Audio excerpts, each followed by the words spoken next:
तो जय हिंद साथियों, आप सभी का स्वागत है आपके अपने चैनल राइज अप विद कन्नू में। आज हम लोग पढ़ेंगे जनरल मैथमेटिक्स का एक टॉपिक जिसका नाम क्या है, पॉलिनोमियल्स एंड लीनियर इक्वेशंस। अगर आपको कुछ भी नहीं आता हो, सिर्फ आपको नंबर रिकॉग्नाइज करने आता हो, मतलब नंबर पहचाने कि 1 2 3 किसको कहते हैं, और सिंपल सा एडिशन सब्ट्रैक्शन आपको आता हो, डिवीजन और मल्टीप्लीकेशन आता हो, तो ये चैप्टर एकदम आसान तरीके से आपको समझ में आ जाएगा। उसके लिए कंडीशन क्या है कि आप लोग रेडी हैं, सिर्फ आपको मुझे सुनना है 10 मिनट ध्यान से।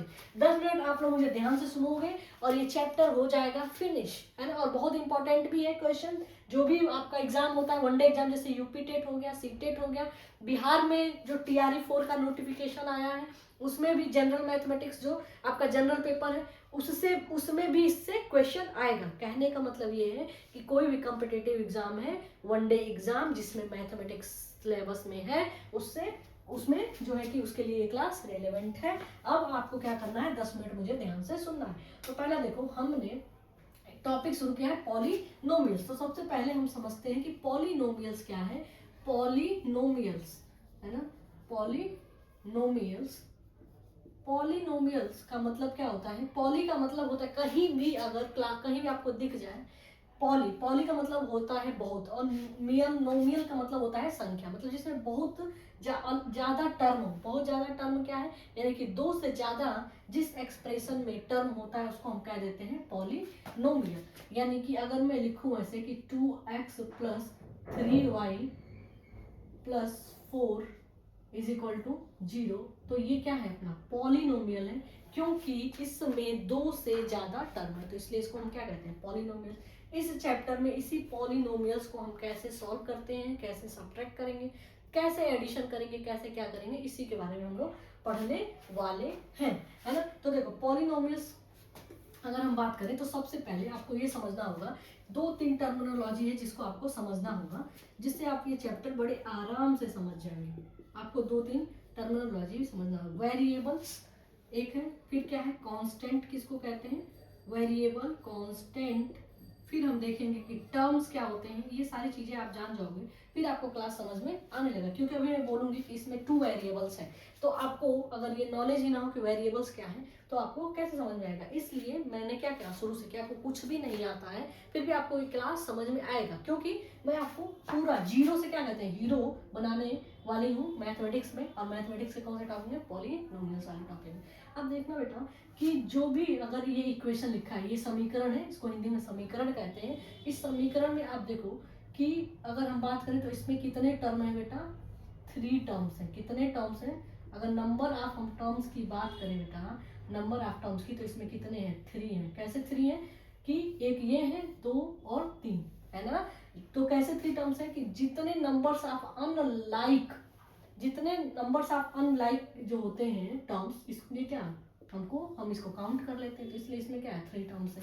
अगर मान लो इक्वेशन ऐसे रहता है कि 2x plus 2x plus 3x plus 6 is equal to 0, तो अगर अगर इसमें पूछे कि नंबर ऑफ टर्म्स बताओ, तो इसमें आप ये नहीं कहोगे, ऐसा नहीं करोगे कि ये अगर आप लिख दिए, अगर ये कह दिए कि 3 टर्म्स, तो 3 टर्म्स, तो आप क्या हो गए, गलत हो गए।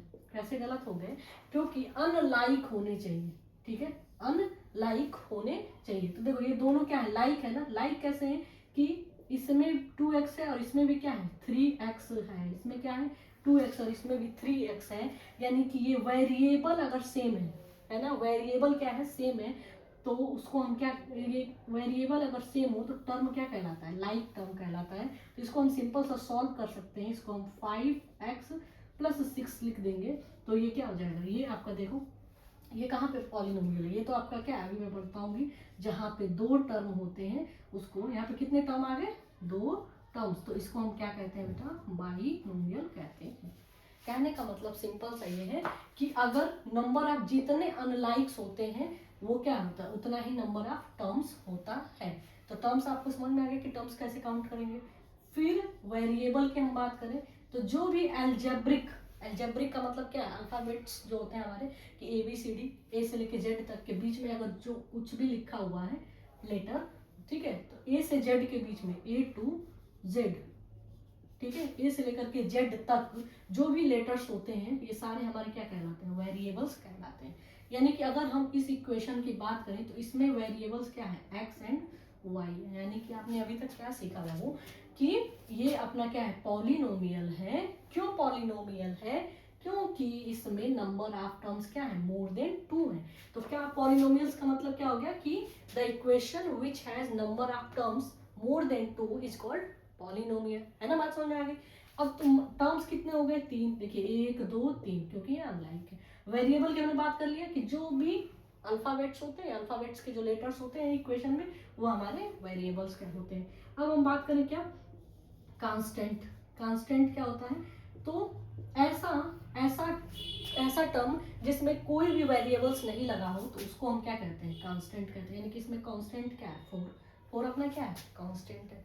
अगर हम बात करें कोफिशिएंट की, एक और टर्म आएगा आपको समझना होगा जिसको हम क्या पढ़ेंगे, कोफिशिएंट। जैसे जब टीचर पढ़ाता है तो डायरेक्ट बोलता है कि इसका कोफिशिएंट 2 है 3 है, तो ये आपको समझना पड़ेगा कोफिशिएंट क्या है। बहुत ही सिंपल सी बात है कि यहाँ पर आप देखोगे टर्म क्या है, 2x है और 3y है। तो कोफिशिएंट समझने के लिए जो आपका ऐसा टर्म लेते हैं जिसमें कांस्टेंट भी हो और वेरिएबल हो, और इस वेरिएबल के साथ जो भी कांस्टेंट जुड़ा होता है, जो भी कांस्टेंट जुड़ा होता है वही आपका क्या कहलाता है, तो यही 2 और ये 3, यही क्या कहलाएंगे, कोफिशिएंट कहलाएगा। यानी कि कोफिशिएंट अगर हम इसको ऐसे लिखें तो कैसे लिखेंगे बेटा, coefficient of 2, coefficient of x is equal to क्या है, 2।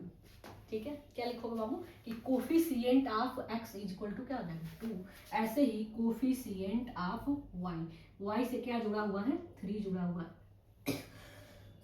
मैथमेटिक्स में एक चीज और आपको पता होगा कि अगर कोई साइन नहीं तो हम इसको प्लस ही एज्यूम करेंगे, तो इसलिए हम इसको 3 देंगे। तो ये आपको टर्म समझ में आया कि टर्म्स क्या होता है, वेरिएबल्स क्या होते हैं, कांस्टेंट क्या होते हैं और कोफिशिएंट क्या होते हैं। और आपको ये भी समझ में आ गया कि पॉलिनोमियल्स क्या होता है। पॉलिनोमियल्स क्या है कि जिसमें आपने क्या समझा कि मोर देन 2 टर्म्स हो, मोर देन 2 टर्म्स, जिसमें 2 टर्म्स से ज्यादा हो। अब मैं लिख रही हूँ मोर देन 2 टर्म्स, तो आपको समझ में आ गया ना कि क्या कहना चाहती हूँ, कि मतलब 2 टर्म से ज्यादा हो। अच्छा, तो क्या कोई ऐसा भी इक्वेशन होता है जिसमें 2 टर्म से कम टर्म होते हैं, तो हाँ बिल्कुल, कुछ ऐसा होता है जिसमें 2 टर्म्स हो, ऐसा इक्वेशन जिसमें सिर्फ और सिर्फ 2 टर्म्स होगा वो, तो उसको हम कह देते हैं बाइनोमियल। क्या कहते हैं बेटा, बाइनोमियल कहते हैं। अगर हम इसका एग्जाम्पल पढ़ें तो इस तरीके से आप कह सकते हैं कि 2x plus 4 is equal to 0, है ना। यानी कि इसमें आप देखो ये और ये 2 ही टर्म है ना बेटा, ये क्या है, इसमें एक ये टर्म है और एक ये टर्म है। तो ऐसा इक्वेशन जिसमें सिर्फ क्या होगा, वो 2 टर्म हो, सिर्फ क्या हो, 2 टर्म हो, तो उसको हम क्या कहते हैं, बाइनोमियल कहते हैं। क्या ऐसा भी टर्म होता है जिसमें 2 से कम टर्म हो, यानी कि एक टर्म हो, 0 बिल्कुल होता है। तो उसको हम जैसे कि एग्जाम्पल में अगर ऐसा भी तो हम लिख सकते हैं 2x, है ना, 2x 4x 6x, कुछ इस तरीके से, है ना, या -2y, कुछ भी लिखा जा सकता है। तो आप देख रहे हो कि इसमें एक टर्म है, एक ही टर्म है और एक ही टर्म है, तो इसको हम कहते हैं क्या बेटा, मोनोमियल। क्या कहते हैं, मोनोमियल। ये बात आपको सिंपल सा टर्मिनोलॉजी समझ में आ गया होगा, आई होप सो। देखिए हमने अब तक क्या समझा, अब आपको मेरे साथ रिपीट करना। सबसे पहले हमने ये सीख लिया, बोलिए जल्दी, कि पॉलिनोमियल्स क्या होते हैं, पॉलिनोमियल्स क्या होते हैं। फिर हमने ये समझा कि बाइनोमियल्स क्या होता है, बाइनोमियल्स क्या होता है। फिर हमने क्या समझा बेटा, बोलिए जल्दी जल्दी बोलिए, एग्जाम्पल भी लिख लेते हैं साथ में।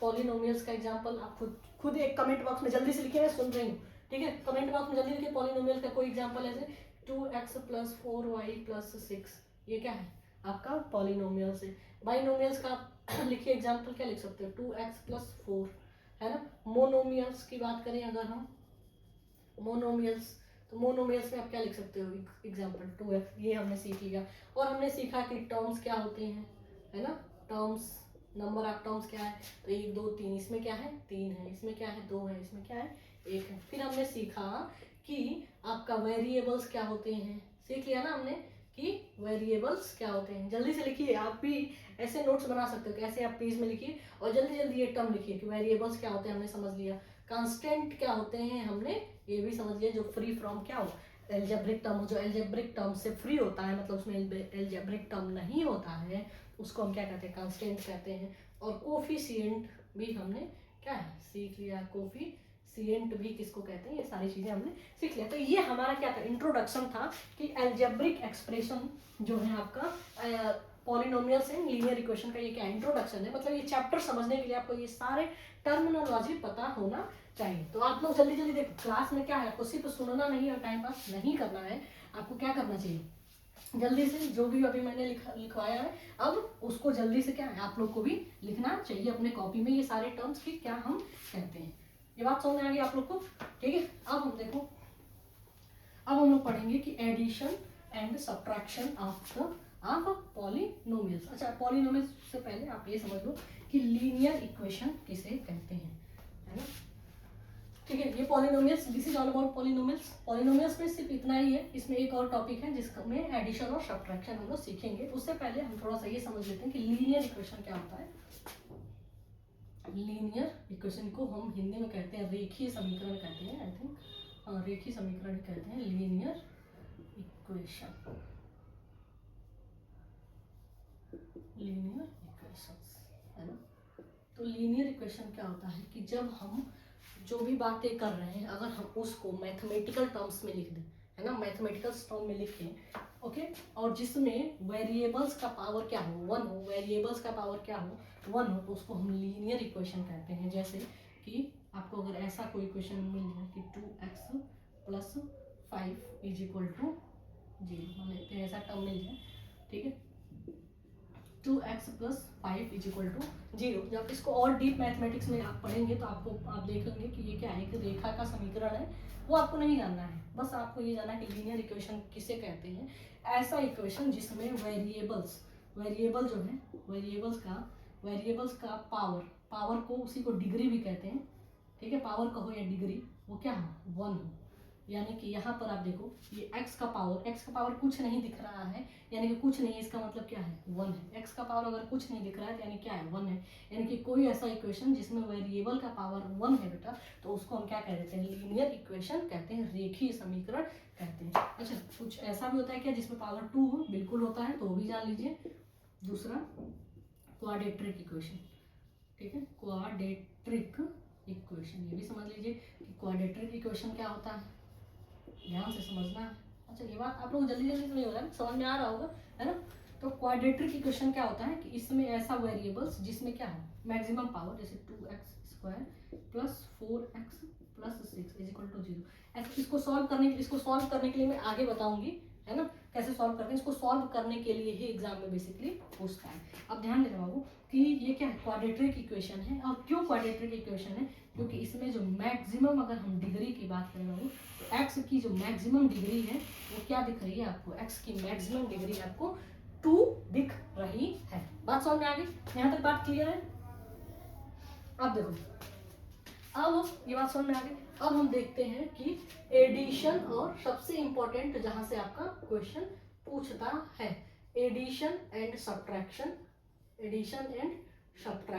सबसे important topic, addition and subtraction of polynomials या फिर लीनियर इक्वेशन। आप देख रहे हो कि ये सब भी क्या है, पॉलिनोमियल्स के ही पार्ट्स हैं, ठीक है। तो addition and subtraction of equations, है ना।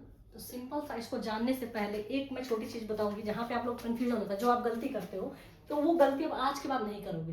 बस आपको ये ध्यान रखना है, और आप सब लोग को पता भी है, बस इसको ध्यान से सोचे नहीं हो। देखो, आप सबको तो ये पता होगा ना कि 5 + 3 क्या होता है, 8 होता है।